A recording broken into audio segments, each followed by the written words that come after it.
चलो, नमस्कार students, good morning.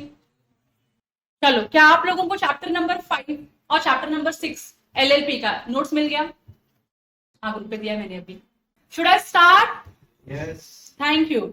सो अपना जो अगला चैप्टर है विच इज अगला लॉ, जिसका नाम क्या है? LLP act 2008। ये एक्ट कब आया था? 2008 में आया था। इसके लिए इसका नाम क्या है? LLP act 2008। अब तुम लोगों ने अगर नाम पे ऑब्जर्व किया रहेगा, गौर किया रहेगा, तो उसमें तीन वर्ड यूटिलाइज किए गए हैं। तो पहला वर्ड है लिमिटेड, दूसरा वर्ड है लाइबिलिटी और तीसरा वर्ड है पार्टनरशिप। क्या आप इन तीनों शब्दों से फेमिलियर हो? क्योंकि आपने पार्टनरशिप पढ़ लिया, क्योंकि आपने कंपनीज एक्ट पढ़ लिया, तो क्या आप इन तीनों शब्दों से फेमिलियर हो इंडिविजुअल लेवल पे? यस। लिमिटेड मतलब क्या होता है?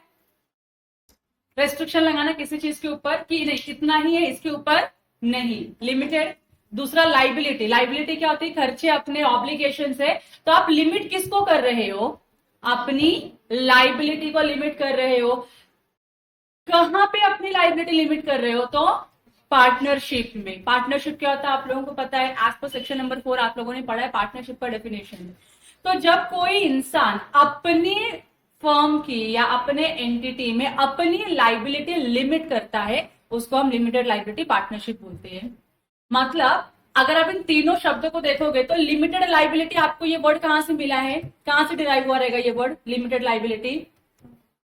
कंपनीज एक्ट में हमने पढ़ा था कि मेंबर्स की लाइबिलिटी क्या होती है? लिमिटेड होती है, बराबर कि नहीं? यह आपने कहां से लिया था? कंपनीज एक्ट से लिया था। पार्टनरशिप कहां से लिया है आपने? पार्टनरशिप एक्ट से लिया है, बराबर कि नहीं? ये आपने कंपनीज एक्ट से लिया, या आपने पार्टनरशिप एक्ट से लिया। आपने इन दोनों एक्ट को जोड़ दिया और एक नया एक्ट बना दिया, जिसका नाम क्या रख दिया आपने? LLP act. सो एलएलपी एक कोई बहुत ही यूनिक वाला ऑर्गेनाइजेशन नहीं है। LLP is a combination of two different organisation. One is company and another is partnership. तो ये हाइब्रिड है। ये क्या है? Hybrid version of corporate vehicle है। जैसे अभी हाइब्रिड व्हीकल आती है, हाइब्रिड व्हीकल में क्या होता है? सीएनजी भी होता है और पेट्रोल भी होता है। देर आर सर्टन व्हीकल जिसमें खाली क्या मिलती है आपको? पेट्रोल वाली होती है। देर आर सर्टन, नहीं सीएनजी नहीं बोल रही, ईवी, इलेक्ट्रिक होता है। सीएनजी तो रहता ही ना हर इसमें। तो हाइब्रिड में क्या होता है? ईवी का भी फीचर है और दूसरा क्या? पेट्रोल का भी फीचर है, बराबर कि नहीं? इसको हम क्या बोलते हैं? हाइब्रिड बोलते हैं। अब देर आर सर्टन व्हीकल जिसमें क्या है? सिर्फ और सिर्फ इलेक्ट्रिक व्हीकल है, वो मतलब खाली आपको चार्ज ही करना पड़ेगा, पेट्रोल का कोई ऑप्शन नहीं है। और देर आर सर्टन व्हीकल जिसमें खाली आपको पेट्रोल डालना है, चार्जिंग का ऑप्शन नहीं है। तो इन्होंने क्या किया? मिला के एक हाइब्रिड वर्जन का गाड़ी निकाल दिया। गाड़ी के मॉडल का नाम भी क्या रखा है? हाइब्रिड ही रखा हुआ है, ताकि कंफ्यूजन अराइज ना हो दोनों के बीच में।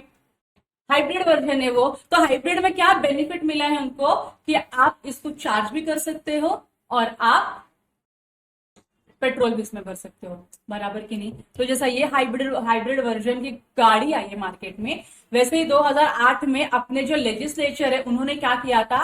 कंपनीज एक्ट के फीचर को लिया और पार्टनरशिप एक्ट को लिया, इन दोनों को मर्ज किया और तीसरे फॉर्म का एंटिटी इनकॉर्पोरेट किया, जिसको उन्होंने क्या नाम दे दिया? Limited liability partnership.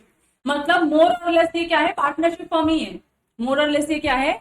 Partnership form ही, क्योंकि इनके बिजनेस ऑपरेशंस सब पार्टनर के जैसा ही होता है। लेकिन इसमें हमने एक मस्त बेनिफिट डाला है and that is of limited liability, जो कंपनी से हमने उठाया कि भाई पार्टनर्स की लाइबिलिटी लिमिटेड ही होगी। पार्टनरशिप एक्ट जब आपने पढ़ा था तो क्या उसमें पार्टनर्स की लाइबिलिटी अनलिमिटेड थी ना? पार्टनर्स की लाइबिलिटी अनलिमिटेड थी। फिर आपने कंपनी पढ़ा जहां पे मेंबर्स की लाइबिलिटी क्या थी? लिमिटेड थी। अब अगर मैं किसी ऐसे टाइप के इंसान हूं जो बहुत कंजर्व है कि नहीं यार मुझको पार्टनरशिप में नहीं जाना है क्योंकि वहां पे लाइबिलिटी बहुत अनलिमिटेड हो जाती है, तो मुझे मेरे पर्सनल प्रॉपर्टी बेचनी पड़ेगी पार्टनरशिप फर्म की लाइबिलिटी को पे ऑफ करने के लिए, तो मैं कंजर्वेटिज्म वाली पर्सन हूं। मैंने बोला नहीं, मुझको पार्टनरशिप नहीं चाहिए। ऑन दी अदर एंड मेरे लिए कंपनी बहुत डिफिकल्ट है यार, कंपनी के इतने सारे कंप्लायंस होते हैं, इतनी बड़ी एंटिटी है, वो रेगुलेशंस बहुत ज्यादा होते हैं, खर्चे बहुत होते हैं, तो I don't want to go for company also. तो मैं कहां जाऊं? मुझे इधर भी नहीं जाना है, मेरे को इधर भी नहीं जाना है। तो लेजिस्लेचर ने क्या किया? एक बीच का रास्ता निकाला और उन्होंने बोला ठीक है, आपको इधर नहीं जाना है, ये प्रॉब्लम है, इधर नहीं जाना है, ये प्रॉब्लम है। क्या करते का इसका बेनिफिट लेते हैं और इसका बेनिफिट लेते हैं, मिला के एक नई एंटिटी बनाते हैं। अब ये तो आप कर सकते हो कि नहीं कर सकते हो, कर सकते हो। तो उन्होंने क्या कर दिया फिर, एलएलपी एक्ट बना दिया, which is really very easy to incorporate. LLP बनाना इजी है, एलएलपी बंद करना इजी है, एलएलपी का कंप्लायंसेस जो है बहुत ही इजी है। बिजनेस में मेरे हिसाब से कर सकती हूँ एलएलपी में, मतलब मैं कौन हूं, एलएलपी की पार्टनर हूं। तो जो पार्टनर्स है, पार्टनर्स अपने हिसाब से बिजनेस के एक्टिविटीज को चेंज कर सकते हैं, मैनेज कर सकते हैं, जैसा उनको अच्छा लगे वैसे कर सकते हैं। मतलब पार्टनरशिप फॉर्म में ये फ्रीडम थी ना, आप जैसे चाहे वैसे बिजनेस करो, वो फ्रीडम किसको दे दिया हमने, एलएलपी में, एलएलपी को दे दिया कि आप भी जैसे चाहे वैसे अपने बिजनेस को ऑपरेट कर सकते हो, ज्यादा आपको टेंशन लेने की जरूरत नहीं है। यहाँ तक क्लियर है आप लोगों को। तो इस तरीके से एलएलपी एक्ट जो है अस्तित्व में आया। इसके पहले ऐसा कोई एलएलपी एक्ट भी कोई कॉन्सेप्ट नहीं था।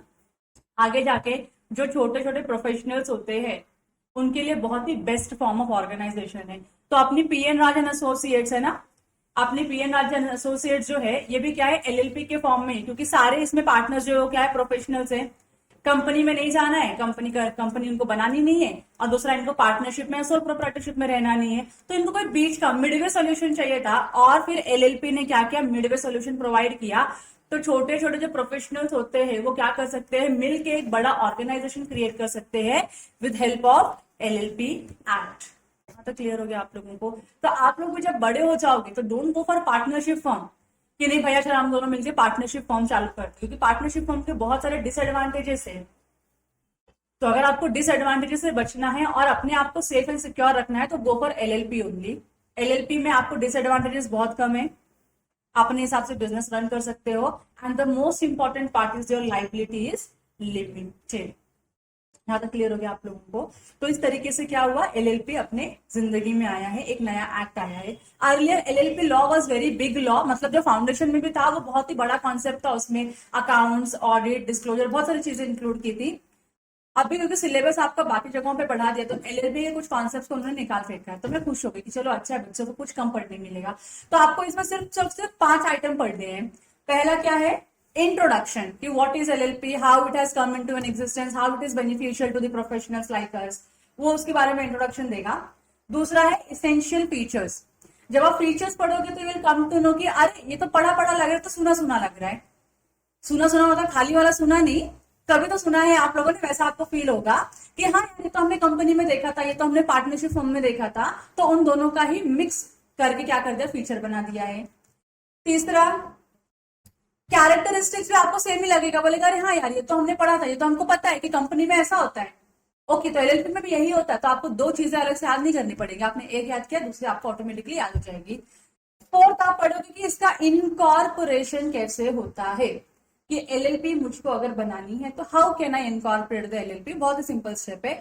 और लास्ट में आपको पढ़ना है different forms of organisation, how LLP is different from the other organisation. तो जनरली क्या होगा, एलएलपी वर्सेस पार्टनरशिप, क्योंकि हम इन दोनों को कंपेयर कर रहे हैं, और दूसरा क्या होगा, एलएलपी वर्सेस कंपनी, बस, और ज्यादा कुछ नहीं है। इतना ही है, छोटा सा सब्जेक्ट है आपका, छोटा सा लॉ है आपके लिए, तो फटाफट हम लोग पढ़ के इसको खत्म कर लेंगे, चलेगा आप लोगों को। अभी तक का बेसिक इंट्रोडक्शन क्लियर है आप लोगों को। तो सबसे पहले एलएलपी का मीनिंग और कॉन्सेप्ट पढ़ लेते हैं। So LLP is the new form of legal business entity with limited liability. ये क्या है, नया फॉर्म ऑफ बिजनेस ऑर्गेनाइजेशन है, क्योंकि पहले था क्या, ये एग्जिस्टेंस में नहीं था, ये अभी अभी आया। अभी अभी मतलब कितने साल पहले आया है, बहुत साल पहले आया। कितना कभी आया था, ये 2008 में आया हुआ है।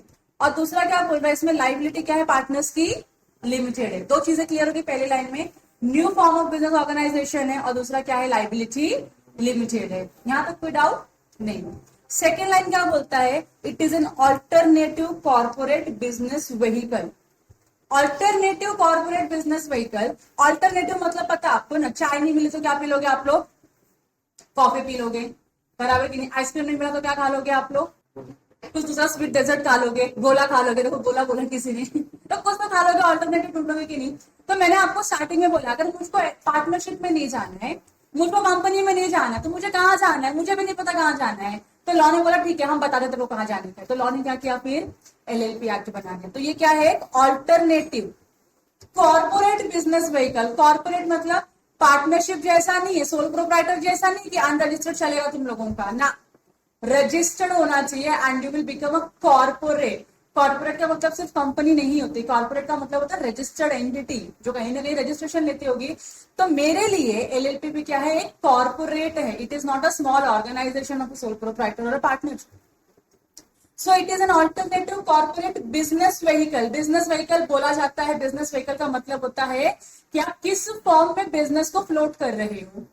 बिजनेस व्हीकल का मतलब होता है कौन से टाइप की एंटिटी आप बना रहे हो। तो मैंने क्या बनाया, इधर एलएलपी बनाया, तो एलएलपी क्या है, मेरी ऑल्टरनेट कॉर्पोरेट बिजनेस व्हीकल है। ये याद रख पाओगे, corporate business vehicle, CBV। Important चीजें हैं, कॉर्पोरेट बिजनेस व्हीकल है, लेकिन ये ऑल्टरनेटिव है। अगर आपको एलएलपी पार्टनरशिप में नहीं जाना है या आपको कंपनी में नहीं जाना है तो आप कहां चले जाओ, एलएलपी में चले जाओ। सो इसके लिए क्या है, ऑल्टरनेटिव कॉर्पोरेट बिजनेस व्हीकल है। यहां तक क्लियर है आप लोगों को।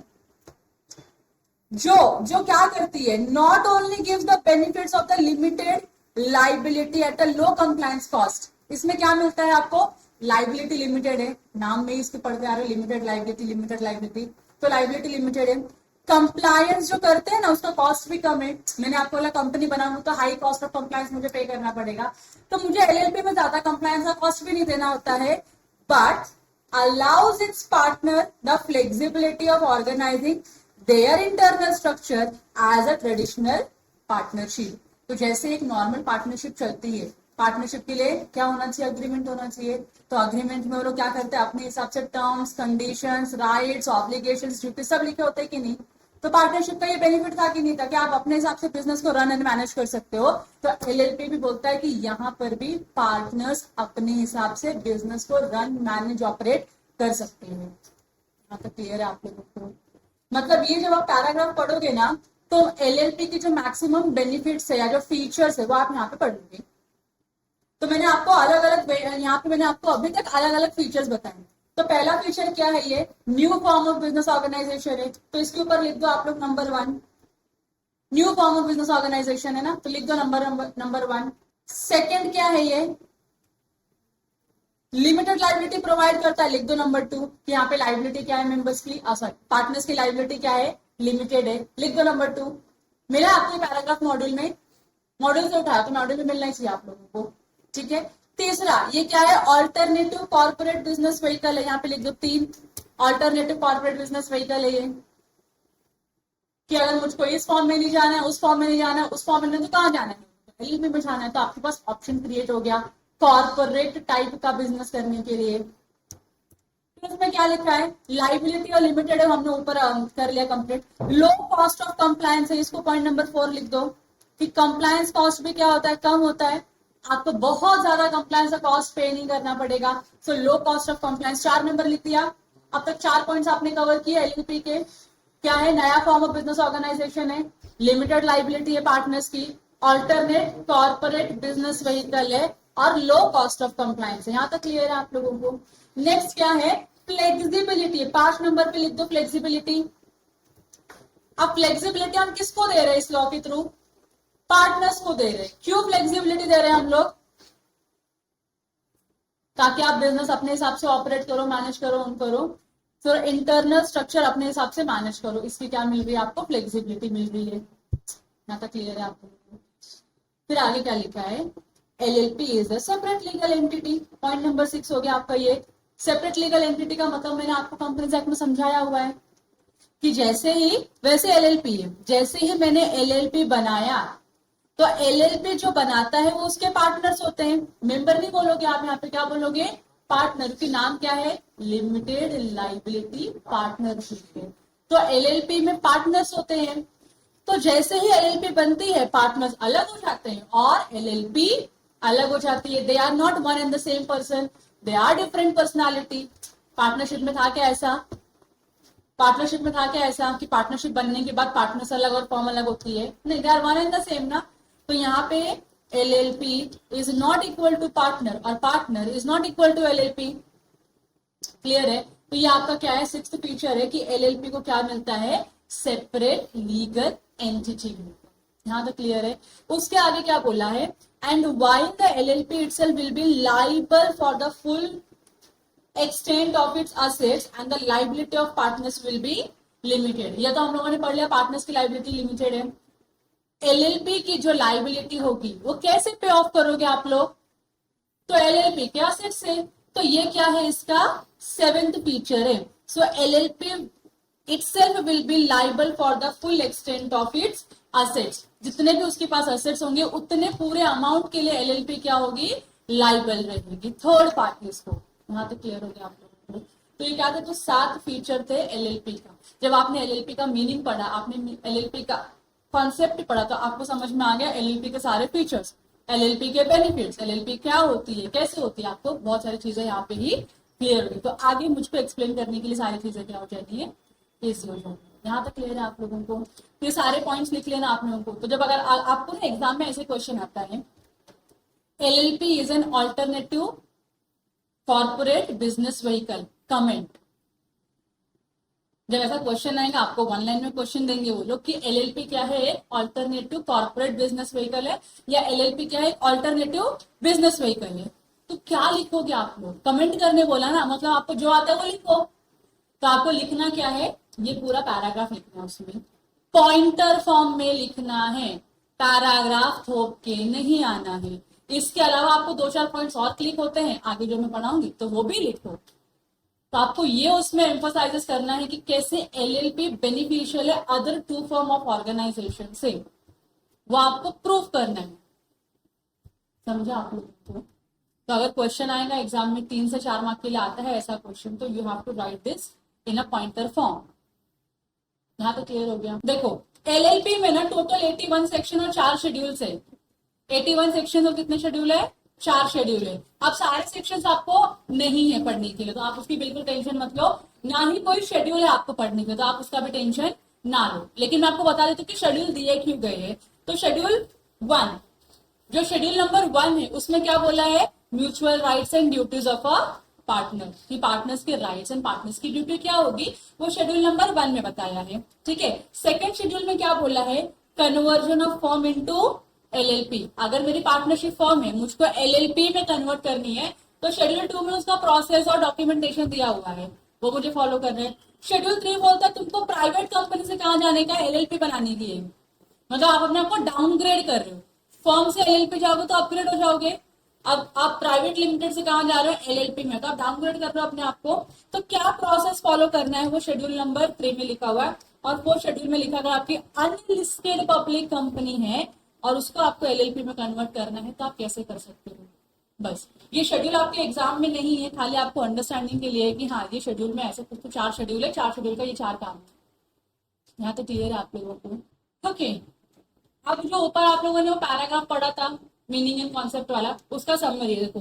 LLP itself will be liable for the full extent of its assets. तो एलएलपी की लाइबिलिटी के लिए एलएलपी के असेट से क्या होंगे, लाइबल होंगे. दूसरा क्या बोला है, पार्टनर्स की जो लाइबिलिटी वो क्या रहेगी, लिमिटेड. पार्टनर्स की लाइबिलिटी अनलिमिटेड नहीं होती है एलएलपी में. तीसरा क्या है, new form of legal business है, नया बिजनेस है ना, पहले था क्या एग्जिस्टेंस में नहीं, अब क्या है, नया फॉर्म ऑफ बिजनेस ऑर्गेनाइजेशन चालू हुआ है जिसमें लाइबिलिटी क्या है, पार्टनर्स की लिमिटेड रखी हुई है. ऑल्टरनेटिव कॉर्पोरेट बिजनेस व्हीकल है, एसीबीवी. एसीबीवी और ऑल्टरनेटिव नहीं याद रखना, अगर आपको ऑल्टरनेटिव याद रहता है तो सीबीवी, ये तो आपको याद रखना ही है. और लास्ट में क्या बोला है, पार्टनर्स को अलाउ करता है. पार्टनर्स को क्या अलाउ करता है, जो उनका इंटरनल स्ट्रक्चर है ना, उसको अपने हिसाब से मैनेज करे, फ्लेक्सिबिलिटी देता है. यहाँ तक क्लियर है? तो ये क्लियर है आप लोगों को यहाँ तक? तो यहाँ तक आपने पढ़ लिया कि एलएलपी क्या होती है और एलएलपी क्यों है तुम्हारी जिंदगी में पढ़ने के लिए. सिंपल. अब आगे बढ़ते हुए कुछ इंपॉर्टेंट डेफिनेशंस दिए हुए. अब इंपॉर्टेंट डेफिनेशन उतने इंपॉर्टेंट नहीं है आपके point exam point of view से, लेकिन पढ़ लो, अभी है एग्जाम मॉडल में तो पढ़ लो.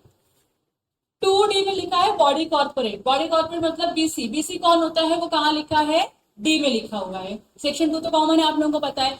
तो बीसी कौन है, कहाँ लिखा हुआ है, डी में लिखा हुआ है. तो बीसी में, डी में क्या लिखा हुआ है, बीसी क्या होती है. अब बीसी क्या होती है, तो इसमें लोगों ने क्या किया है, इसको मतलब इसको 2019-56 को 2013 कर दो, और यहाँ पे सेक्शन 3 नहीं सेक्शन 2 होता है. तो सेक्शन 2 में डिफाइन किया गया है कि बॉडी कॉर्पोरेट क्या होता है. क्या ये डेफिनेशन एलएलपी एक्ट में दिया है? No, of the companies act है। बॉडी कॉर्पोरेट का डेफिनेशन कंपनी एक्ट में दिया है, एलएलपी एक्ट में नहीं दिया, लेकिन तुमको पढ़ने के लिए एलएलपी में दे दिया है। ठीक है, देखो, it means a company. Body corporate का मतलब क्या होता है? कंपनी होती है।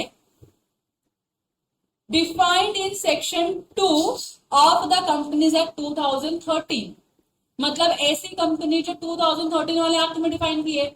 आप मुझको बताओ कौन से सेक्शन के कौन से क्लॉज में कंपनी को डिफाइन किया है? सेक्शन 2 क्लॉज, कंपनी कौन से क्लॉज में डिफाइन किया गया है? As per the companies act, जिसमें ये लिखा था company means a company incorporated under this act और एनी प्रीवियस कंपनी लॉ। ये जो लिखा था कौन से सेक्शन में लिखा था? बिना बुक देखे बताओ मुझको।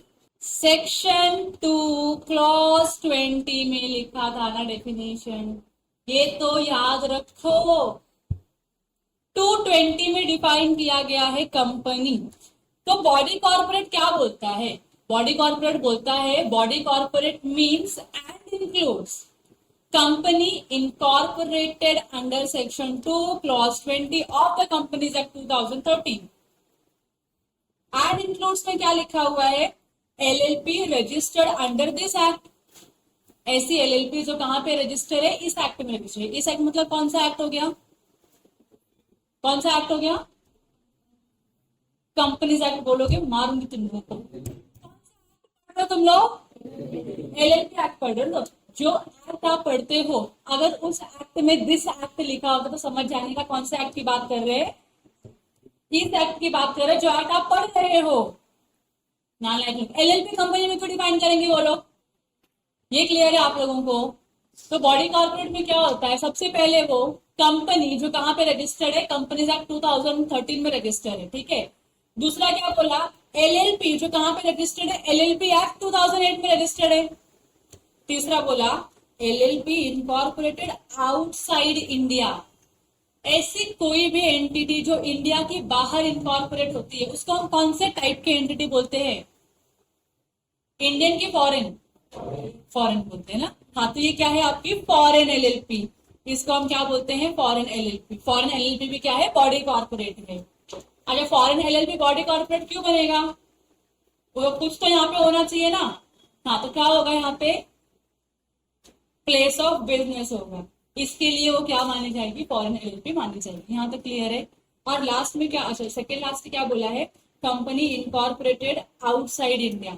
ऐसी कंपनी जो इंडिया के बाहर इनकॉर्पोरेट हुई है, कौन सी कंपनी बोलते हैं उसको? हम फॉरेन कंपनी बोलते हैं। यहाँ तक क्लियर है? यहाँ पे लिख दो फॉरेन कंपनी। उसको भी हम क्या बोलेंगे? बॉडी कॉर्पोरेट बोलेंगे। यहां तक क्लियर है आप लोगों को? चलो आगे बढ़ू मैं। तो पहली चीज समझ लो, सिंपल सा। बॉडी कॉर्पोरेट मतलब पहली 4 चीजें: company, foreign company, LLP, foreign LLP. यहां तक डाउट रहेगा आप लोगों को जिंदगी में? नहीं। अब उसके आगे क्या बोला है? But it does not include. इसमें क्या नहीं आता है? तो क्या पहला क्या बोला है? Corporation soul. कॉर्पोरेशन सोल का मतलब होता है जो सोल प्रोप्राइटरशिप होती है वो बॉडी कॉर्पोरेट नहीं होती है। क्लियर हो गया? तो आप अपनी भाषा में इसको लिखोगे सोल प्रोप्राइटरशिप। या आपको खाली मैं बता रही हूँ समझने के लिए, एग्जाम में आएगा तो आपको कॉर्पोरेशन सोल ही लिख के आना है। सेकेंड क्या बोला? Cooperative societies. अगर कोई भी कोऑपरेटिव सोसाइटी है ना जो रजिस्टर्ड होती है, अनरजिस्टर्ड होती है, वो भी बॉडी कॉर्पोरेट नहीं होती है। यहाँ तक क्लियर है? So a cooperative society registered under any law for the time being in force and any other body corporate, कोई भी सी जिसको ऑफिशियल गैजेट में सेंट्रल गवर्नमेंट क्या कर दे? नोटिफाई कर दे। तो ऐसी कोई भी अदर बॉडी कॉर्पोरेट जिसको सेंट्रल गवर्नमेंट नोटिफाई करते इन दी ऑफिशियल गैजेट, वो भी क्या नहीं मानी जाएगी? फिर बॉडी कॉर्पोरेट नहीं मानी जाएगी। यहाँ तो क्लियर हो गया? बस आपको ज्यादा फोकस किस पे करना है? इन 4 शब्दों पे करना है। Company, foreign company, LLP, foreign LLP. ये 4 चीजें तो बॉडी कॉर्पोरेट है। तो 3 चीजें जो बॉडी कॉर्पोरेट नहीं है, तो कॉर्पोरेशन सोल नहीं है, कोऑपरेटिव सोसाइटी नहीं है, और ऐसी अदर बॉडी कॉर्पोरेट जिसको सेंट्रल गवर्नमेंट नोटिफाई करता है कि ये भी क्या नहीं है, बॉडी कॉर्पोरेट नहीं है, तो उसको भी आप इंक्लूड नहीं करो। सिंपल है। बस आगे फिर बढ़ते हुए, बिजनेस क्या होता है? तो तुम बिजनेस लॉ पढ़ रहे हो, बिजनेस तुमने बहुत सुन लिया है, तो बिजनेस में क्या इंक्लूड होता है? Every trade, profession, service and occupation. अगर आप ट्रेडिंग एक्टिविटी करो तो आप ट्रेडर माने जाओगे, वो भी बिजनेस है। आप प्रोफेशनल हो, लॉयर हो, सीए हो, सीएस हो, सीएमए हो, तो जो भी आप प्रोफेशन फॉलो कर रहे हो, डॉक्टर भी तो प्रोफेशन ही है। इंजीनियर क्या है? प्रोफेशन है कि नहीं है? प्रोफेशन है। प्रोफेशनल क्वालिफिकेशन की रिक्वायरमेंट होती है, भले तुम उसको इज्जत ना दो लेकिन है, प्रोफेशनल ही हो, ठीक है। सर्विस भी तो प्रोवाइड करते हैं, आप प्रोफेशनल्स क्या देते हो? गुड्स देते हो क्या? नहीं, तो जो सर्विस प्रोवाइड करता है वो भी क्या है? बिजनेस ही है। और ऑक्यूपेशन, आपने खुद का बिजनेस चालू करके बैठ गए हो तो वो बिजनेस ही है, बराबर की नहीं? तो बिजनेस में सारी चीजें आती है। Not so important, definition exam में नहीं पूछते हैं, ठीक है। दूसरा, डेजिग्नेटेड पार्टनर कौन होता है? तुमको मैंने एक बात बताई थी, कंपनी कॉर्पोरेट एंटिटी है, कंपनी का ब्रेन नहीं होता है, हाथ पैर नहीं होते, खुद से बिजनेस कर सकती है कंपनी नहीं, तो कंपनी को चलाने के लिए कौन होते हैं? बोर्ड ऑफ डायरेक्टर्स होते हैं। डायरेक्टर्स की जो कमेटी होती है उसको बोर्ड ऑफ डायरेक्टर्स बोलता है, और वो लोग क्या करते हैं? कंपनी के ऑपरेशंस को मैनेज करते हैं। एलएलपी में वो होता है डेजिग्नेटेड पार्टनर। एलएलपी के ऑपरेशंस को जो मैनेज करता है उसको हम डेजिग्नेटेड पार्टनर बोलते हैं। तो आप इसको याद कैसे रखोगे? तो आपको पता है ना, आप लोग व्हाट्सएप पे डीपी लगाते हो और उस पर कमेंट करते हो, डीपी अच्छा है, डीपी खराब है, या डीपी नहीं है, क्यों नहीं है डीपी? तो डीपी से आपको याद रखना ये डेजिग्नेटेड पार्टनर है। क्लियर है? तो डेजिग्नेटेड पार्टनर कौन होता है? तो बोलते हैं ऐसा पार्टनर जो डेजिग्नेटेड है as designated partner as per section 7। तो सेक्शन 7 जो बोलेगा कि ये डेजिग्नेटेड पार्टनर है वो डीपी है, बराबर की नहीं? तो आगे से मैं डीपी बोलने वाली हूँ, डेजिग्नेटेड पार्टनर नहीं बोलूंगी, बहुत एफर्ट्स लगता है उसको बोलने के लिए। तो मैं क्या बोलूंगी? समझोगे ना आप लोग डीपी क्या होता है? आप बताओ, क्या फिनेंशियल ईयर में कोई डाउट है आपको समझने के लिए कि फिनेंशियल ईयर क्या होता है? नहीं। आप बताओ क्या होता है फिनेंशियल ईयर? 1 अप्रैल से लेके 31 मार्च, जो 12 महीने का पीरियड होता है उसको हम क्या बोलते हैं? फाइनेंशियल ईयर बोलते हैं, बराबर की नहीं? अब एलएलपी के लिए ना एक थोड़ा सा ट्रिकी है पॉइंट, मतलब थोड़ा सा अलग है फाइनेंशियल ईयर समझने के लिए, विथ रिस्पेक्ट टू कंप्लायंस। है उसका फाइनेंशियल ईयर 1 अप्रैल से लेके 31 मार्च, लेकिन जब मैं कंप्लायंस की बात करूंगी तो थोड़ा सा अलग होता है फर्स्ट ईयर में, बाकी और कहीं नहीं। तो क्या लिखा है देखो, if LLP has been incorporated, कब इनकॉर्पोरेट हुई है? 15 अक्टूबर 2017। ऐसी कोई LLP जो 15 अक्टूबर को इनकॉर्पोरेट हुई है, तो आपके हिसाब से अगर मैं आपको बोलूंगी इस LLP का फर्स्ट फाइनेंशियल ईयर बताओ, तो आप लोग क्या बताओगे? 15 अक्टूबर 2017 से लेके 31 मार्च 2018। आप लोग यही बोलोगे, मतलब जो नॉर्मल एक नॉर्मल जो इंसान होता है जिसको फाइनेंशियल ईयर के बारे में पता है, जो फाइनेंशियल ईयर कैलकुलेट करता है, वो यही बोलेगा कि 15 अक्टूबर 2017 से लेके 31 मार्च 2018 is the first financial year for any LLP, for this LLP at least, बराबर की नहीं? लेकिन एलएलपी लॉ बोलता है अग्रीड कि ये फाइनेंशियल ईयर है, इन द नॉर्मल कॉन्टेक्स्ट यही फाइनेंशियल ईयर होता है। लेकिन जब आप एलएलपी के कंप्लायंस की बात करोगे ना, तो एलएलपी का जो फाइनेंशियल ईयर है it can be of more than 12 months. First financial year, उसके आगे का नहीं। जो एलएलपी का फर्स्ट फाइनेंशियल ईयर है वो 1 साल से ज्यादा का हो सकता है, दैट मीन्स 12 मंथ से ज्यादा का हो सकता है। और इस सिनेरियो में वो बोलेंगे इस एलएलपी का, पहले सुन लो उसके बाद में लिखवाने वाली अलग अलग सिनेरियो, तो आपको लिखने में मतलब समझने में कंफ्यूजन नहीं होगा।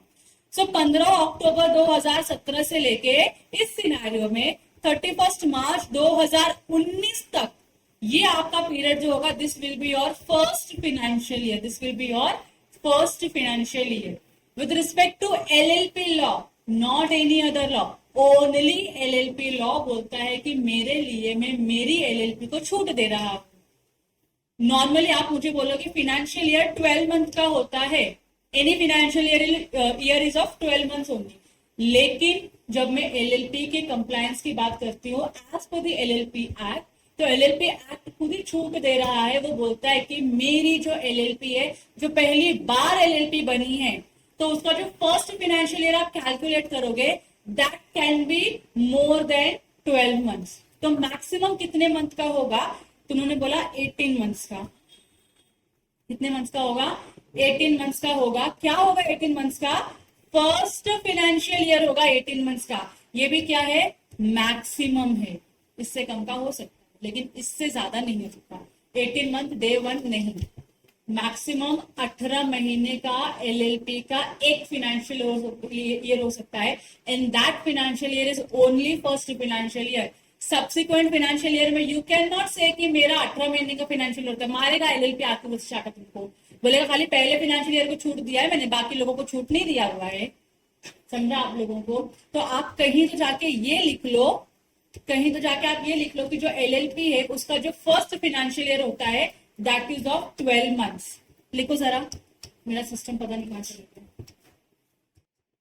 अब आप बोलोगे ऐसा क्यों किया कि पहला फाइनेंशियल ईयर 18 महीने का क्यों दे रहे हैं ये लोग?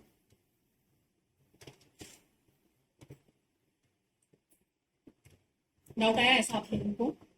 आया ना कि क्यों ऐसा क्यों बोले पहला फाइनेंशियल 18 महीने का हो सकता है? लिख लिया आप लोगों ने ये वाला लाइन? ये आपके लिए गोल्डन लाइन है, इसको आपको याद रखना है। First financial year can be of 18 months. ठीक है, अब मैं आगे आपको एक चीज बताती हूँ। इज देयर एनी पॉसिबिलिटी कि कोई भी एलएलपी जो है कभी भी इनकॉर्पोरेट हो सकती है ना? मतलब 1 अप्रैल 2000 से लेके 31 मार्च 2000 के बीच में कभी भी आ सकती है ना कोई भी एलएलपी।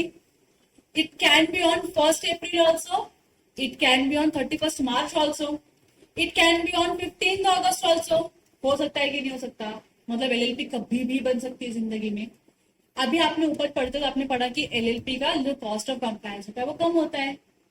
अगर फर्स्ट ईयर में, अगर से फॉर एग्जाम्पल कोई एलएलपी है वो 31 मार्च 2024 को इनकॉर्पोरेट हुई, इसका ये मतलब है आप उसको बोले कि आपको अभी 31 मार्च खत्म होगा तो अभी आपको फाइनेंशियल ईयर की कंप्लायंस करने पड़ेंगे, क्योंकि 31 मार्च में तो आप जिंदा हो। बाकी के लॉ जो बोलते हैं अगर कोई भी एंटिटी 31 मार्च पे एग्जिस्ट करती है उस एंटिटी को अगले साल पूरे कंप्लायंस करने पड़ेंगे। मतलब आपका कंप्लायंस का कॉस्ट बढ़ गया, आपका टेंशन बढ़ गया। और 31 मार्च पे अगर आपने बिजनेस चालू किया तो तुम्हारे कौन सी एसेट और कौन सी लाइबिलिटी होगी, कौन सी इनकम और कौन से एक्सपेंडिचर होंगे? एक दिन का बैलेंस शीट बनाओगे तुम लोग, 2 दिन का बनाओगे? अगर ये 30 मार्च होगा तो कैन यू प्रिपेयर 2 डेज का बैलेंस शीट, 2 डेज का पीएनएल? बहुत इनकम जनरेट होगा 2 दिन में, बहुत ज्यादा, कि लिख नहीं पाओगे, जगह नहीं हो रही तुम्हारे बैलेंस शीट में। ऐसा होता है क्या? नहीं होता। तो रिलैक्सेशन दिया हुआ है, एलएलपी लॉ ने क्या दिया है? एलएलपी को रिलैक्सेशन दिया हुआ है कि अगर आपकी एलएलपी, अब यहाँ पे पीरियड है, मैं तुमको पीरियड लिखाऊंगी, कहीं ध्यान से लिख लेना उसको अच्छे से। अगर आपकी एलएलपी 1 अप्रैल 2023, एग्जाम्पल अपना फाइनेंशियल ईयर वही है, से लेके 30 सितंबर 2024 को बनी होगी, इस पीरियड के बीच में अगर आपकी एलएलपी बनी होगी तो आपका जो फर्स्ट फाइनेंशियल ईयर होगा वो होगा आपका 23-24। दैट मीन्स ऐसे लिखने से अच्छा मैं लिख दूं, फर्स्ट फाइनेंशियल ईयर होगा आपका 1 अप्रैल 23 से लेके 31 मार्च 2024 तक का, ये आपका पहला फाइनेंशियल ईयर होगा पूरा का पूरा, बराबर की नहीं? ये सिनेरियो 1 हो गया। सिनेरियो 2 क्या बोलता है?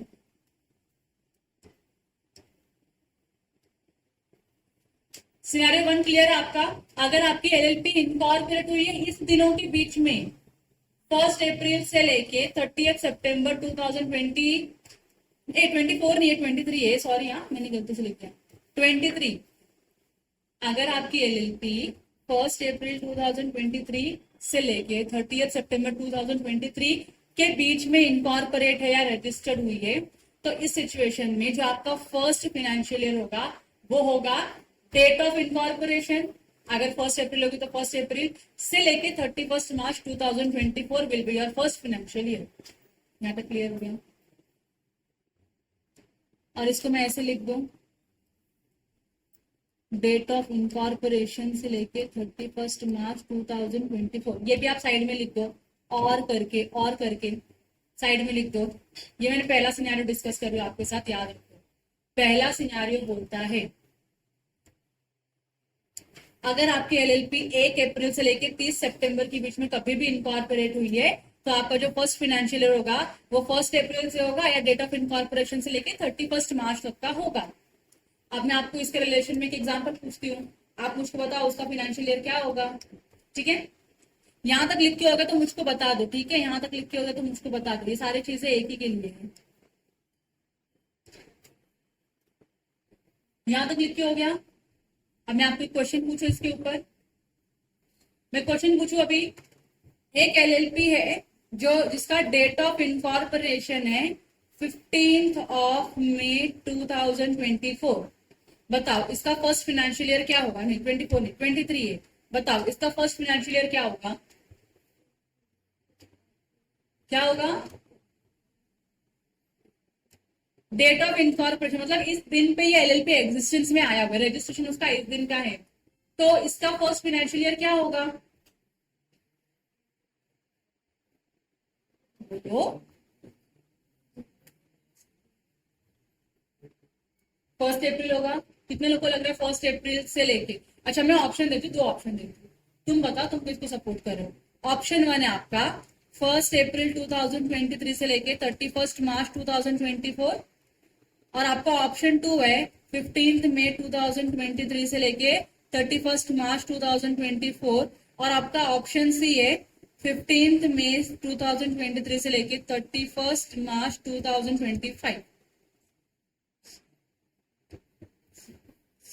आप कौन सा आंसर को सपोर्ट कर रहे हो? सी को सपोर्ट कर रहे हो? सी को सपोर्ट कर रहे हो? ठीक है, आप लोग सब लोग इसको सपोर्ट कर रहे हो। पूरा यूनानिमस अप्रूवल आ रहा है मेरे को। 100% लोगों का यही आंसर है। नहीं, क्या लग रहा है आपको? आपको लग रहा है सेकंड ऑप्शन है। ठीक है, और किसी को ऐसा लग रहा है अलग आंसर नहीं, मेरे को ये नहीं। अच्छा ऐसा भी आपको लग रहा है कि जो मेरा आंसर इस ऑप्शन में नहीं है, बता दो मैं इंक्लूड कर देती हूँ तुम्हारा ऑप्शन। है ऐसा कोई? नहीं। तो 3 में से आपको वेरिएशंस लग रहे हैं। मेजॉरिटी लोग बोल रहे हैं 15 मई 2023 will be 31 March 2025 will be the first financial year and एक लड़की है जो एक्सेप्शनली बोल रही कि नहीं ऐसा नहीं है, इट विल बी फ्रॉम 15 मई 2023 से लेकर 31 मार्च 2024। एक ने ये दिया है, मेजॉरिटी लोगों ने ये दिया है। मैं आपको एक बात बताती हूँ, मैं जब आपको ये फाइनेंशियल का कॉन्सेप्ट पढ़ा रही थी तो मैंने बोला आपको कि एलएलपी एक छूट देता है अपने एलएलपीज को। एलएलपी एक्ट छूट देता है और बोलता है कि मेरी एलएलपीज का, एलएलपी एक्ट बोल रहा है, मैं नहीं बोल रही हूँ, एलएलपी एक्ट बोलता है मेरी एलएलपी का जो फर्स्ट फाइनेंशियल ईयर होगा that will B of maximum 18 months. First financial maximum 18 months का होगा। अब आपने जो थर्ड ऑप्शन दिया है मेरे को, गिनती मारो कितने महीने हो रहे हैं उसमें। मई, जून, जुलाई, अगस्त, सितंबर, अक्टूबर, नवंबर, दिसंबर, जैन, फेब, मार्च। यहाँ पे 2024 आता है। कितने महीने हो गए? 9, 10, 11। ठीक है, फिर आपने क्या बोला 2025 होने वाला है तो अप्रैल, मई, जून, जुलाई, अगस्त, सितंबर, अक्टूबर, नवंबर, दिसंबर, जैन, फेब, मार्च, 15, 23 महीने हो रहे हैं। तो अब आप मुझको बताओ कि आपका आंसर सही कि गलत है? गलत। मैंने क्या बोला? मैक्सिमम 18 मंथ्स का होगा। तो अगर आप 2025 बोलते हो तो आपका आंसर गलत है। मैंने यहाँ पे क्या बोला, अगर 1 अप्रैल 2023 से लेके 30 सितंबर 2023 तक में आपकी एलएलपी इनकॉर्पोरेट रहेगी। अगर आपकी एलएलपी इनकॉर्पोरेट हुई रहेगी तो आपका जो फर्स्ट फाइनेंशियल ईयर होगा वो क्या होगा, या तो 1 अप्रैल 2023 से लेके 31 मार्च 2024 तक होगा या फिर डेट ऑफ इनकॉर्पोरेशन से लेके 31 मार्च 2024, मतलब इमीडिएटली नेक्स्ट फाइनेंशियल ईयर हो जाएगा आपका। 31 मार्च पे आपका फर्स्ट फाइनेंशियल ईयर क्लोज हो जाएगा कि नहीं हो जाएगा। अब यहाँ पे गिनो सेकेंड ऑप्शन में मई, जून, जुलाई, अगस्त, सितंबर, अक्टूबर, नवंबर, दिसंबर, जैन, फेब, 10 हो गए, मार्च 11 महीने होंगे। अब इसमें और आप 12 महीने ऐड करोगे तो 23 मंथ्स हो जाते हैं, बराबर की नहीं। और लॉ बोलता है कि मैक्सिमम 18 मंथ्स का ही होगा आपका फर्स्ट फाइनेंशियल ईयर, तो मिनिमम 10 महीने का भी तो हो सकता है, मिनिमम 8 महीने का भी हो सकता है, मिनिमम 6 महीने का भी हो सकता है। तो मेरे यहाँ पे इसके हिसाब से, इस क्वेश्चन के हिसाब से जो आपका करेक्ट आंसर है that is the option number B. कैसा लगा मेरा मजाक? सेकेंड ऑप्शन है answer, not the first option. तो आपको ध्यान क्या रखना है, मैं आपको वो बता रही हूँ। अगर आपकी एलएलपी इनकॉर्पोरेट हुई है इन दिनों के बीच में, मतलब एक ही फाइनेंशियल ईयर रन हो रहा है कैलेंडर में, कितने फाइनेंशियल ईयर रन हो रहा है? एक ही, 2023 अगर 1 अप्रैल से लेके 30 सितंबर 2023, जो पहले 6 महीने होते हैं फाइनेंशियल ईयर के, बराबर ना, अप्रैल से सितंबर 6 महीने होते हैं ना, अगर आपका एलएलपी इन पहले 6 महीने में इनकॉर्पोरेट हुआ है तो आपका जो फर्स्ट फाइनेंशियल ईयर होगा वो कमिंग 31 मार्च ही होगा। तो कमिंग 31 मार्च है, 23 के बाद क्या आता है? 24 आता है ना, तो 24 क्या होगा? आपका फर्स्ट फाइनेंशियल ईयर होगा। यहां तक क्लियर है? तो लॉ ऐसे आपको कंफ्यूज करता है एग्जाम में, यहाँ नहीं, एग्जाम में आप ज्यादा कंफ्यूज होते हो। ये क्लियर हो गया आप लोगों को? बेटा तू बहुत सही है, सही जा रही है। अगला बोलू अभी? तो अगर तुमको इसका आंसर लिखना तो इसका आंसर आप लिख के ले लो। जो गलत वाला है उसको इरेज करो, जो सही वाला है मैंने उसको रख दिया है। ये क्या है? आपका फर्स्ट फाइनेंशियल ईयर है, डेट ऑफ इनकॉर्पोरेशन से लेके 31 मार्च 2024 तक। सिंपल नहीं रहोगे ना? अब सेकेंड सिनेरियो आपको बताती हूँ। सेकेंड सिनेरियो आप देखते हो इसमें कौन अपना दिमाग लगाता है और मुझको बताता है सही आंसर क्या है। देखो ध्यान दो, ध्यान से सुनना एग्जाम्पल, एकदम ध्यान से सुनना। एग्जाम्पल नंबर 2, मतलब सिनेरियो नंबर 2 है ये आपका। अगर आपकी एलएलपी इनकॉर्पोरेट हुई है 1 अक्टूबर 2023 से लेके 31 मार्च 2024 के बीच में, अगर इस पीरियड के बीच में अगर आपकी एलएलपी इनकॉर्पोरेट होती है तो जो आपका फर्स्ट फाइनेंशियल ईयर है, जो आपका फर्स्ट फाइनेंशियल ईयर होगा वो क्या होगा? डेट ऑफ इनकॉर्पोरेशन से लेके 31 मार्च 2025 होगा। समझ रहे हैं आपको मैंने क्या बताया? डेट ऑफ इनकॉर्पोरेशन से लेके 31 मार्च 2025 होगा, मतलब इमीडिएटली जो फाइनेंशियल ईयर एंड होगा वो फाइनेंशियल ईयर आपका फाइनेंशियल ईयर नहीं होगा। It will be the coming financial year which will be your first financial year. पहले ये लिख लो, पहले ये लिख लो, मैं एक्सप्लेन करेगी तुमको। पहले ये लिखो यहाँ पे, अगर आपकी एलएलपी रजिस्टर्ड होती है फ्रॉम द 1 अक्टूबर 2023 से लेके 31 मार्च 2023 के बीच में, तो आपका जो फर्स्ट फाइनेंशियल ईयर होगा that will be from the date of incorporation till 31 March 2025। अगला वाला जो फाइनेंशियल ईयर आएगा उसको आप ऐड करोगे, इमीडिएटली जो 31 मार्च आएगा उसको छोड़ दोगे। इमीडिएट 31 मार्च को आपको छोड़ना है। बढ़ो आगे, लिख लिया आप लोगों ने ये? अभी इसका एग्जांपल दो, आपको एक एग्जांपल दूं तो एग्जांपल है ऐसा, एलएलपी है जिसका डेट ऑफ इनकॉर्पोरेशन है 15 मार्च 2024। एलएलपी है, डेट ऑफ इनकॉर्पोरेशन क्या है? 15 मार्च 2024। You have to give me the answer which is the first financial year for this LLP. Date दो, मुझे सारे डेट्स चाहिए। फ्रॉम कहां से होगा? कहां से होगा Supriya? 2000। Okay, so it will start from 15 March 2024 till, क्या लग रहा है आपको? 25 की 26? 25 कितने लोगों को लग रहा है? हाथ ऊपर करो। तुझे क्या हो गया? कुछ नहीं लग रहा है? ठीक है, तुमको कुछ नहीं, 26 लग रहा है। इट विल बी 31 मार्च 2025 होगी, क्योंकि जो फर्स्ट फाइनेंशियल, जो मैंने क्या बोला, जिस ईयर में आपका इनकॉर्पोरेशन हुआ है, अगर आप इस पीरियड में फॉल होते हो तो जो आने वाला फाइनेंस 31 मार्च है उसको छोड़ना है आपको। तो अभी इसके बाद कौन सा 31 मार्च आएगा? 31 मार्च 2024 आएगा ना, तो ये आपको छोड़ना है। इसके आगे जो नेक्स्ट 31 मार्च आएगा वो आपका क्या होगा? फर्स्ट फाइनेंशियल ईयर होगा। समझा आप लोगों को? तो अब आप काउंट करो, अब आप काउंट करो, क्या काउंट करोगे? नंबर ऑफ मंथ्स, ठीक है? मार्च से शुरू हुआ है तो मार्च, अप्रैल, मई, जून, जुलाई, अगस्त, सितंबर, अक्टूबर, नवंबर, दिसंबर, जैन, फेब, मार्च। कितने महीने में? 12 और 1 प्लस 13 हो गए महीने। क्या मैक्सिमम कितने मंथ्स का हो सकता है? 18 मंथ्स का हो सकता है। 13 मंथ से चलेगा क्या? चलेगा। तो ये क्या होगा? मेरा फर्स्ट फाइनेंशियल ईयर होगा। यहाँ तक क्लियर है सबको? 26 नहीं आएगा। सेकेंड एग्जाम्पल देती हूँ, एक और एग्जाम्पल है, एग्जाम्पल और है एलएलपी है जिसका डेट ऑफ इनकॉर्पोरेशन है 10th अक्टूबर 2023। क्या है? 10th अक्टूबर 2023। अब आप मुझे बताओ इसका फर्स्ट फाइनेंशियल ईयर कहां से कहां तक होगा? 10th अक्टूबर से शुरू होगा, तो समझ में आ गया? जो डेट ऑफ इनकॉर्पोरेशन है वहां से शुरू होगा। So it will be 10th अक्टूबर 2023 से श्योर 2025 में लिख देगी। हाँ, मैं लिख देगी तो देखो फिर। हाँ, तो क्या होगा? 31 मार्च 2025। आप काउंटिंग मारो, अक्टूबर, नवंबर, दिसंबर, 3 हो गए। जैन, फेब, मार्च, अप्रैल, मई, जून, जुलाई, अगस्त, सितंबर, अक्टूबर, नवंबर, दिसंबर, जैन, फेब, मार्च, ये 15 हो गए। 16, 17, 18 क्लियर हो गए? 18 महीने पूरे।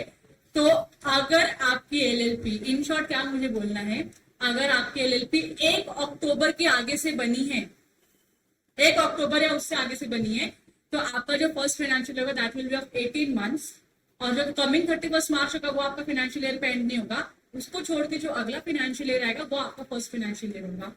लेकिन कब? अगर आपकी एलएलपी कहां से कहां तक में बनी है? अक्टूबर से लेके मार्च के पीरियड में बनी है। अप्रैल से सितंबर हुआ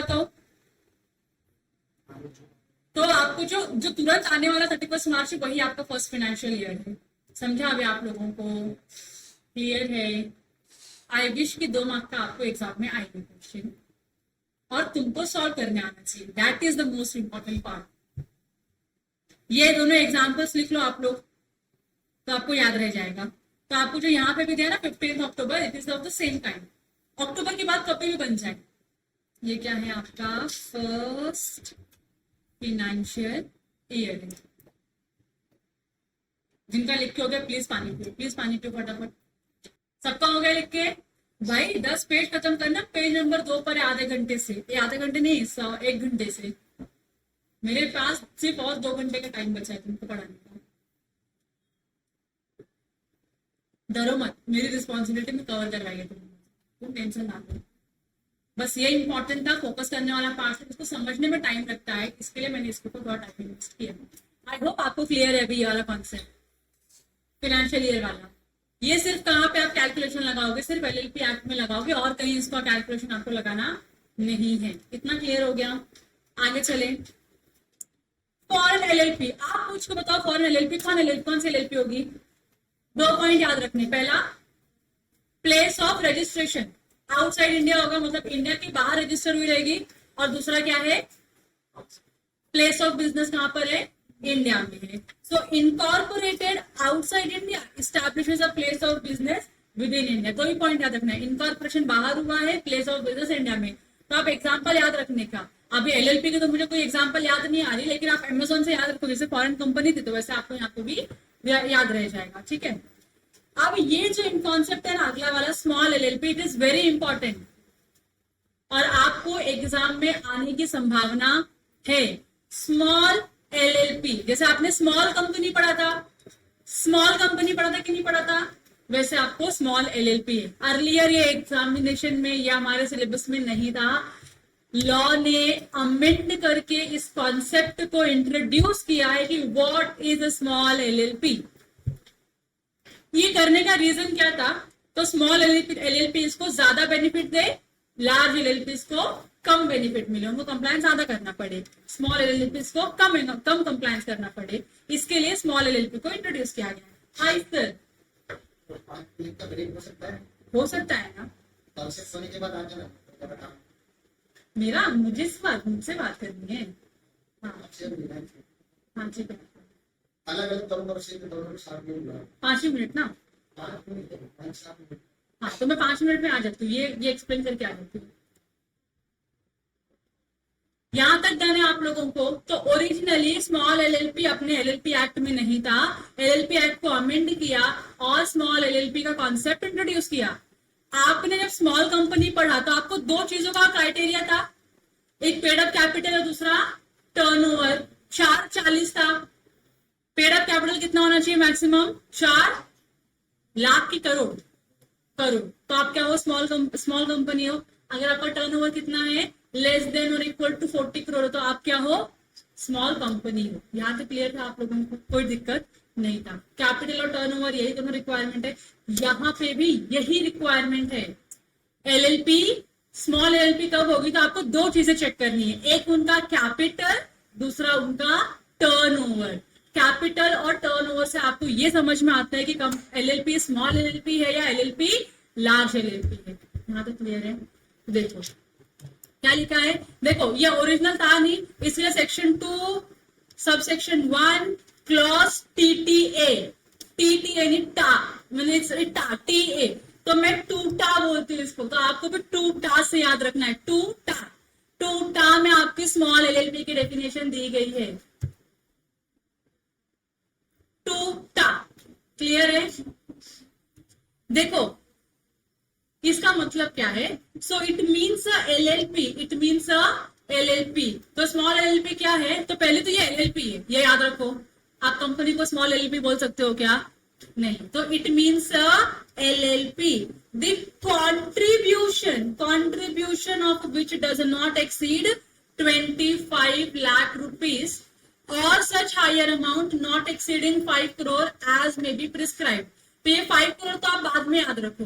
पहला जो इंपॉर्टेंट क्राइटेरिया है, कैपिटल या contribution, partners capital partners contribution दोनों सेम सिमिलर टर्म है, तो कंट्रीब्यूशन कितना होना चाहिए, मैक्सिमम 25 लाख। तो यहाँ पे मैं अगर शॉर्टकट में लिख दूं, capital more than less than equals to 25 lakh, तो ये क्या होगा, आपका स्मॉल एलएलपी होगा।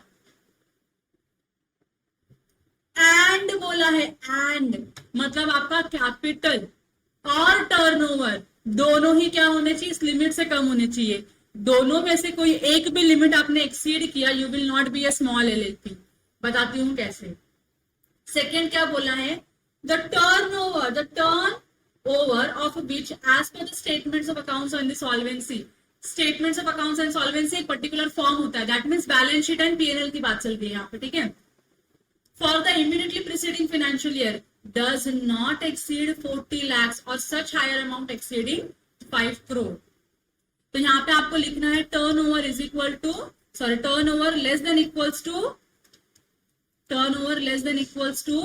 40 lakhs, turnover less than equals to 40 lakhs। अगर आप ये दोनों ही कंडीशन को फुलफिल करते हो, दोनों, नॉट वन, एंड दिया है, एंड अगर आप ये दोनों कंडीशन फुलफिल करते हो तो ही आप स्मॉल एलएलपी माने जाओगे। मतलब मेरे पार्टनर्स का कैपिटल कंट्रीब्यूशन भी क्या होना चाहिए, अप टू और लेस देन 25 लाख होना चाहिए, और पार्टनर्स की जो एलएलपी है उसका टर्नओवर कितना होना चाहिए, अप टू और लेस देन 40 लाख रुपीज। अगर मैं ये दोनों क्राइटेरिया फुलफिल करती हूं तो आई और my LLP will be known as small LLP. यहां तक क्लियर है, दोनों आपको फुलफिल करना है, 25 लाख का कैपिटल, 40 लाख का टर्नओवर। व्हाट इफ, एक सिनेरियो देती हूं मैं, सिनेरियो 1, एलएलपी है, एक एलएलपी है जिसका कैपिटल जो है, कैपिटल 25 लाख ही है, कैपिटल कितना है, चलो 20 लाख का कैपिटल है, और टर्नओवर कितना है इसका, 30 लाख से। बताओ ये कौन सी एलएलपी हो गई, स्मॉल एलएलपी हो गई, तो मैंने इसको लिख दिया स्मॉल एलएलपी। यहां तक क्लियर है। दूसरा एग्जांपल, एलएलपी है जिसका कैपिटल जो है, capital is 25 lakh but turnover is 50 lakh. अब बताओ क्या ये स्मॉल एलएलपी है, यस और no, it is not a small LLP. मैंने क्या बोला आपको, दोनों कंडीशन फुलफिल करनी है। इसने एक तो फुलफिल किया, कैपिटल 25 लाख पे ही, लेकिन टर्नओवर 40 से एक्सीड कर गया ना, तो अभी क्या बन गई आपकी, लार्ज एलएलपी बन गई, ये स्मॉल एलएलपी नहीं है। ये समझा आप लोगों को। थर्ड सिनेरियो, एलएलपी है जिसका कैपिटल कितना है, कैपिटल है 30 लाख का, लेकिन इसका टर्नओवर भी कितने का है, 30 लाख का ही है। अब बताओ क्या ये स्मॉल एलएलपी है कि नहीं है, नहीं है, ये भी क्या है, नॉट अ स्मॉल एलएलपी। क्यों नहीं है, दोनों कंडीशन फुलफिल करने हैं उनको, पहला कंडीशन तो कैपिटल भी 25 लाख तक ही होना चाहिए, टर्नओवर भी 40 लाख तक का होना चाहिए। दोनों में से कोई एक भी अपनी लिमिट को क्रॉस करेगा ना, आप स्मॉल एलएलपी नहीं रहोगे, आप नॉर्मल या लार्ज एलएलपी माने जाओगे। तो यहाँ पे क्या इंक्रीज हुआ था, तो यहाँ पे मेरा टर्नओवर इंक्रीज हो गया था, इसके लिए मैं स्मॉल एलएलपी नहीं हूं, और यहाँ पे मेरा कैपिटल बढ़ गया, इसके लिए मैं स्मॉल एलएलपी नहीं हूं। ये क्लियर है। और एक लास्ट सिनेरियो, अगर आपकी एलएलपी है जिसका कैपिटल जो है, कैपिटल कितना है 50 लाख का है, और इसका टर्नओवर जो है वो 100 लाख रुपए का है। अब बताओ क्या है ये, स्मॉल एलएलपी है या नहीं है? नहीं है, तो अपफ्रंटली दिख रहा है ना। हाँ, तो ये क्या है, नॉट अ स्मॉल एलएलपी। यहां तो क्लियर हो गया आप लोगों को, 4 सिनेरियो क्लियर है। पहला जिसका दोनों ही क्या है, less than 25 lakh and less than 40 lakh का रिक्वायरमेंट है, तो ये क्या होगी, आपकी स्मॉल एलएलपी होगी, ये स्मॉल एलएलपी होगी। लेकिन ना ये स्मॉल एलएलपी है, ना ये स्मॉल एलएलपी है, ना ये स्मॉल एलएलपी है। रीजन बीइंग इन्होंने या तो कैपिटल का लिमिट एक्सीड कर दिया, या टर्नओवर का लिमिट एक्सीड कर दिया, या दोनों ही लिमिट क्या हो गए इनके, एक्सीड हो गए। यहाँ तक क्लियर है। तो आप लोग क्या करोगे, अभी इसको आप लोग लिखोगे, मेरे जाने के बाद लिखोगे, अभी नहीं लिखना है। और थर्ड पॉइंट क्या बोला है, which meet such other requirement as we prescribed and fulfil the terms and condition as we prescribed. Other requirement कुछ होगी तो आपको फुलफिल करनी है, अदरवाइज अभी तक तो कोई रिक्वायरमेंट नहीं है। अभी तक 2 ही क्राइटेरिया है, टर्नओवर और कैपिटल। इतना क्लियर है आप लोगों को। ये मिला के आपकी बनती है स्मॉल एलएलपी। क्लियर। चलो आप लोग ये सिनेरियोज लिख दो। ये सिनेरियो 1 है, ये सिनेरियो 2 है, ये सिनेरियो 3 है, और ये सिनेरियो 4। चारों सिनेरियो लिख दो आप, आपको अंडरस्टैंड करने के लिए इजी हो जाएगा। फिर ये होने के बाद you take a break of 5 minutes, I take a break of 5 minutes and we will rejoin after 5 to 8 minutes. ठीक है, ये लिख लो और उसके बाद चले जाओ।